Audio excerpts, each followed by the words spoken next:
30 ऐसे vocabulary words जो अपनी लाइफ में आप रोज़ाना यूज़ करते हैं। उन वोकेबलरी वर्ड्स को अगर आप जुमलों के अंदर यूज़ करें तो आप अपनी इंग्लिश को बेहतर से बेहतर बना सकते हैं। आज हम उन्हीं वर्ड्स की बात करने जा रहे हैं। मैं वर्ड्स के साथ मीनिंग भी आपको बताऊंगा उर्दू में और उनकी एग्जांपल्स भी दूंगा। I am Syed Mohsin and you are watching basic to advanced English YouTube channel. So we should start. तो पहला वर्ड है हमारे पास गम व गुस्सा। गम व गुस्से को इंग्लिश में हम आउटरेज कहते हैं और इसकी एग्जांपल देखिए। Her response was just an outrage. Her response was just an outrage. उसका जवाब सिर्फ गुस्सा था, गमो गुस्सा था। उसका जवाब सिर्फ गमो गुस्सा था।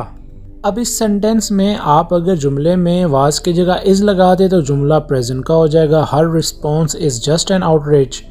तो आप जुमले को अपनी मर्ज़ी से चेंज कर सकते हैं। अगर प्रेजेंट की सिचुएशन है तो इज़ लगा दें, अगर पास्ट की सिचुएशन है तो वाज लगा दें। अब ये जुमला पास्ट था तो इसलिए her response was just an outrage.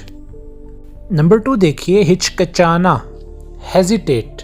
Hesitate का मतलब है हिचकिचाना या किसी बात से डरना। जब हम हिचकिचाते हैं, किसी बात को कहने से डरते हैं। Please don't hesitate, you can ask anything. इसकी एग्जाम्पल देखिए। Please don't hesitate, you can ask anything. आप हिचकिचाएं मत, प्लीज़ आप कुछ भी पूछ सकते हैं। ठीक है, अब इसमें मैंने कैन का इस्तेमाल आगे किया क्योंकि जुमले के आखिर में सकते हैं आ रहा है। आप कुछ भी पूछ सकते हैं, यू कैन आस्क एनीथिंग। उसके बाद देखिए नुकसानदेह। नुकसानदेह को इंग्लिश में हम हार्मफुल कहते हैं, हार्मफुल।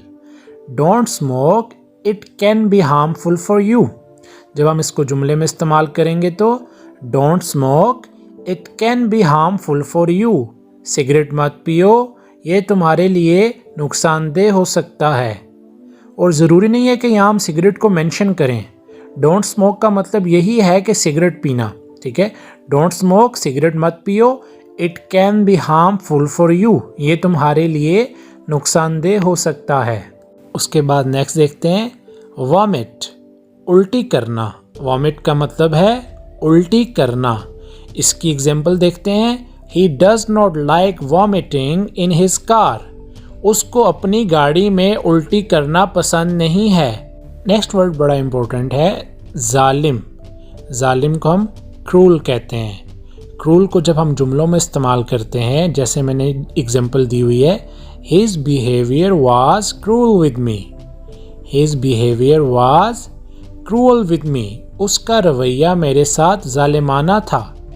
उसका रवैया मेरे साथ जालिमाना था। उसके बाद देखिए बहुत इम्पोर्टेंट वर्ड, छुपा रुस्तम, डार्क हॉर्स। अक्सर हम अपने दोस्तों में ये लफ्ज़ यूज़ करते हैं, तुम बड़े छुपे रुस्तम हो। तो डार्क हॉर्स हम उसको कहते हैं।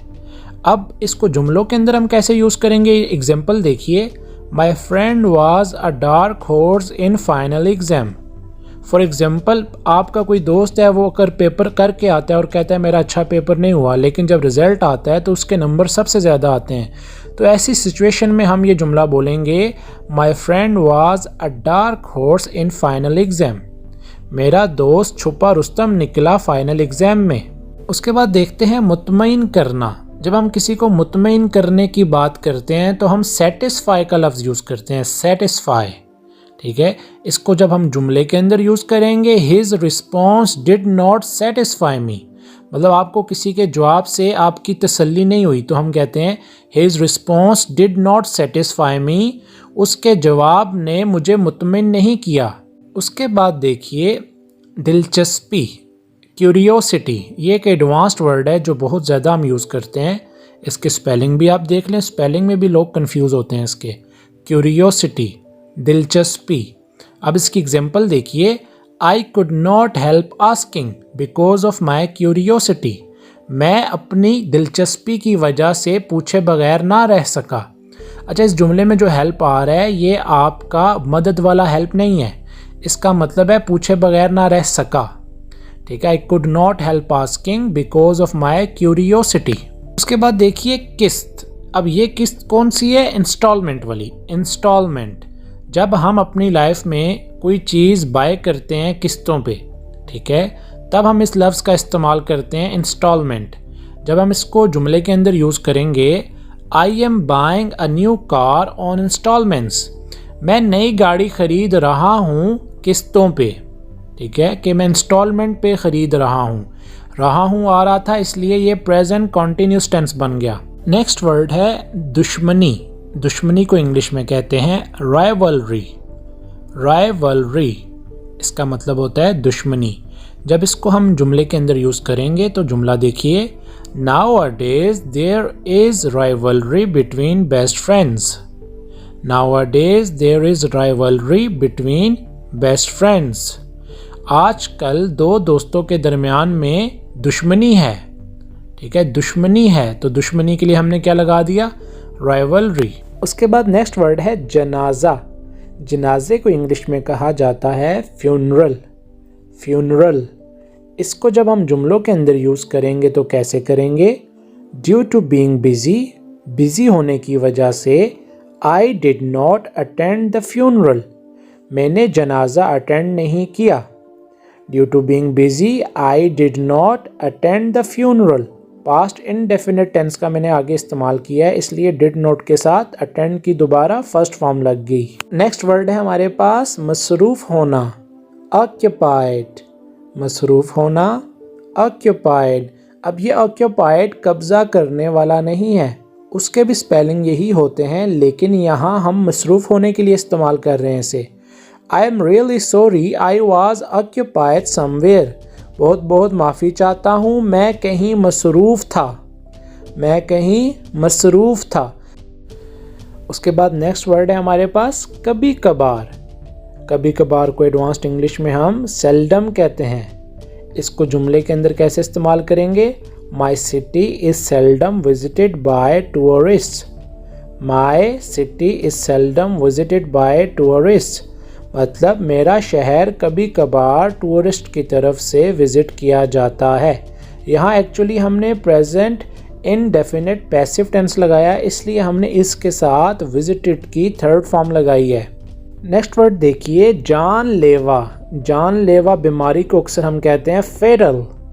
जानलेवा फेटल। अब इसकी एग्जांपल देखिए, wear your mask, corona is a fatal disease. Wear your mask, अपना मास्क पहनो, कोरोना एक जानलेवा बीमारी है। Corona is a fatal disease. उसके बाद नेक्स्ट वर्ड देखिए अनाड़ी। अनाड़ी हम उस इंसान को कहते हैं जो हमें लगता है कि वो कुछ नहीं कर सकता। इंग्लिश में इसको हम कहते हैं क्लमजी। क्लमजी मतलब अनाड़ी। इसको हम जुमले के अंदर कैसे यूज़ करते हैं, I knew that he was a clumsy, मुझे पता था वो एक अनाड़ी है। मुझे पता था वो एक अनाड़ी है। यहाँ मैंने नो की सेकंड फॉर्म न्यू लगाई है क्योंकि मैं पास्ट की बात कर रहा हूँ। अगर ये प्रेजेंट होता तो मैं नो लगाता, लेकिन मैंने नो की सेकंड फॉर्म न्यू लगाई है। I knew that he was a clumsy. तो आइए नेक्स्ट वर्ड देखते हैं होशियार। अब ये होशियार वो वाला नहीं है, इस चालाक वाला नहीं है, इसका मतलब ये है एहतियात वाला, बिवेयर। अब इसकी एग्जांपल देखिए, beware of side effects of this medicine, मतलब इस मेडिसिन के साइड इफ़ेक्ट से होशियार रहें, मतलब एहतियात करें। तो ये जो होशियार है ये चालाक वाला नहीं होता है, इसका मतलब होता है कि आप एहतियात करें, beware of side effects of this medicine. Next word है बड़ा इंपॉर्टेंट, परस्यू। इसकी प्रोनाउंसिएशन आपने कैसे करनी है, परस्यू, जारी रखना या पीछा करना, इसके दोनों मतलब हो सकते हैं। इसकी एग्जांपल देखिए, best of luck for pursuing a new career. ठीक है, best of luck for pursuing a new career, इसका मतलब है कि बेस्ट ऑफ लक हो नया करियर जारी रखने के लिए। नेक्स्ट वर्ड देखिए जद्दोजहद करना। जद्दोजहद करने को इंग्लिश में हम स्ट्राइव बोलेंगे, strive. She will strive for getting this job, वो इस जॉब को हासिल करने के लिए जद्दोजहद करेगी, मेहनत करेगी। तो ये बहुत आसान वर्ड है लेकिन बहुत एडवांस्ड वर्ड है, क्योंकि इसकी जगह आप स्ट्रगल भी लगाते हैं, लेकिन स्ट्राइव थोड़ा एडवांस्ड है। नेक्स्ट वर्ड है बातूनी।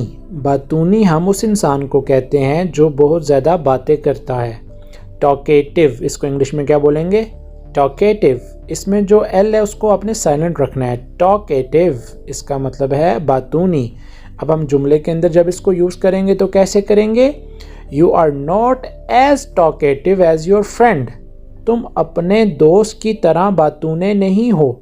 नेक्स्ट वर्ड देखते हैं, बढ़ाना, एक्सपेंड करना। एक्सपेंड बढ़ाने को कहा जाता है। एग्जाम्पल देखिए, he is expanding his business day by day. He is expanding his business day by day. वो रोज़ बरोज़ अपना बिजनेस बढ़ाता जा रहा है। नेक्स्ट वर्ड है हमारे पास, मुआयना करना, किसी चीज़ को देखना या उसका मुआयना करना। इंस्पेक्ट, इसको इंग्लिश में क्या बोलेंगे? इंस्पेक्ट। जैसे इसकी एग्जांपल देखिए, the police will inspect the house for safety. Police घर का मुआयना करेगी एहतियात के लिए, सेफ्टी के लिए। तो चलते हैं नेक्स्ट वर्ड की तरफ, सरपरस्ती करना, पैट्रोनाइज। सरपरस्ती करने को पैट्रोनाइज कहा जाता है।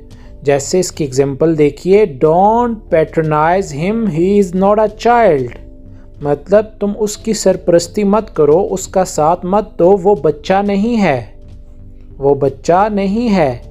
पैट्रोनाइज का वर्ड होता है सरपरस्ती करना या किसी का साथ देना। तो नेक्स्ट वर्ड है हमारे पास, अपनों को नवाजना। ये बड़ा इंपॉर्टेंट वर्ड है, नेपोटिज्म। नेपोटिज्म का मतलब होता है सिर्फ अपनों को नवाजना। मतलब अगर कोई इंसान जॉब कर रहा है और वो अपने ही किसी रिश्तेदार को जॉब लगवा देता है, इसका मतलब है नेपोटिज्म हो रहा है। मतलब जो लोग मेरिट पे हैं उनको काम नहीं दिया जा रहा, बल्कि सिर्फ अपने जानने वालों को नवाजा जा रहा है। इसको हम नेपोटिज्म कहते हैं। और ये नेपोटिज्म हर फील्ड में होता है, चाहे वो पॉलिटिक्स हो, चाहे वो फिल्म इंडस्ट्री हो, हर जगह होता है। चलिए नेपोटिज्म की एग्जांपल देखते हैं। They were guilty of nepotism and corruption. वो मुजरिम थे नेपोटिज्म और करप्शन के हवाले से। मतलब करप्शन भी की उन्होंने और नेपोटिज्म भी किया। नेक्स्ट वर्ड है हमारे पास, दावा। दावा करना, क्लेम करना।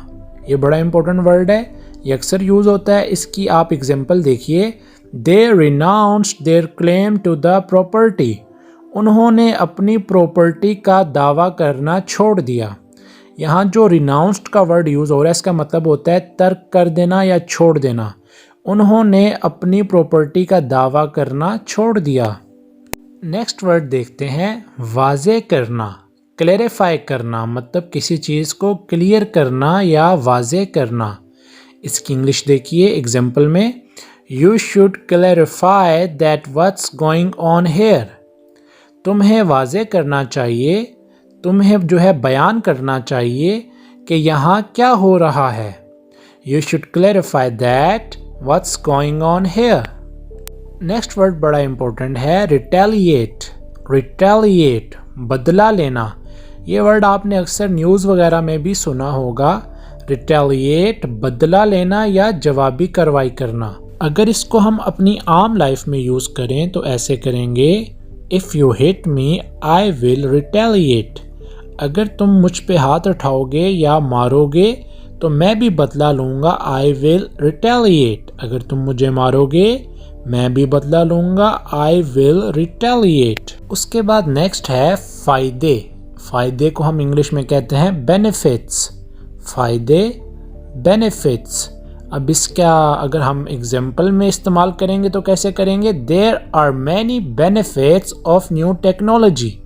There are many benefits of new technology. मतलब न्यू टेक्नोलॉजी के काफ़ी फ़ायदे हैं। नेक्स्ट वर्ड की तरफ चलते हैं, चाल चलना, टैक्टिक्स। ये बड़ा इंपॉर्टेंट वर्ड है, इसको आपने प्रोनाउंस कैसे करना है, टैक्टिक्स, चाल चलना। एग्जाम्पल में इसको इस्तेमाल करके देखते हैं, the coach discussed tactics with his team. मतलब कोच ने चाल चलने का प्लान बनाया अगली टीम के खिलाफ। तो वो कैसे बना रहे हैं, the coach discussed tactics with his team. Coach ने अपनी चाल और अपना प्लान अपनी टीम से शेयर किया, डिस्कस्ड किया। नेक्स्ट वर्ड है खूबसूरती। अगर हम खूबसूरती को एडवांस्ड इंग्लिश में बोलेंगे तो क्या बोलेंगे, एलिगेंस। एलिगेंस। जब इसको हम जुमले के अंदर यूज़ करेंगे, he dresses with casual elegance. He dresses with casual elegance. इसका मतलब है कि वो ड्रेसिंग करता है कैसे, आम सी खूबसूरती के साथ। कैजुअल का मतलब होता है आम, जिसमें कोई तकलीफ़ ना हो, पुरसुकून हो। तो आइए लास्ट वर्ड की तरफ चलते हैं, जो कि आखिरी है लेकिन इम्पोर्टेंट भी है, छींक मारना। ठीक है, छींक मारने को हम क्या कहते हैं? स्नीज। अब इसको हम जुमले के अंदर कैसे यूज़ कर सकते हैं? He was pretending to sneeze। pretend का मतलब होता है बहाना करना। He was pretending to sneeze। वो छींक मारने का बहाना कर रहा था। तो ये थी हमारी आज की वीडियो, जो कि सबसे इम्पोर्टेंट वीडियो थी, क्योंकि आप में से काफ़ी लोगों ने रिक्वेस्ट की थी सर वोकेबलरी पे आप वीडियो बनाएं और उनको हम जुमलों के अंदर कैसे इस्तेमाल करें वो भी सिखाएं। तो आज मैंने आपको जुमलों में इस्तेमाल करना भी सिखाया है, और यही सारे वोकेबलरी वर्ड्स आपकी रोज़ाना लाइफ में यूज़ होते हैं। इनको आप जुमलों के अंदर यूज़ करें और अलग अलग जुमलों में यूज़ करें, प्रेजेंट, पास्ट, फ्यूचर। तो इन्हीं तरीक़ों से आपकी इंग्लिश इम्प्रूव होगी। उम्मीद करता हूँ आपको मेरी ये वीडियो बहुत पसंद आई है। अगर पसंद आई है और आप चाहते हैं कि आगे भी ऐसी वीडियोस मैं लगाता रहूँ, तो इस चैनल को अभी सब्सक्राइब करें। मिलते हैं नेक्स्ट वीडियो में।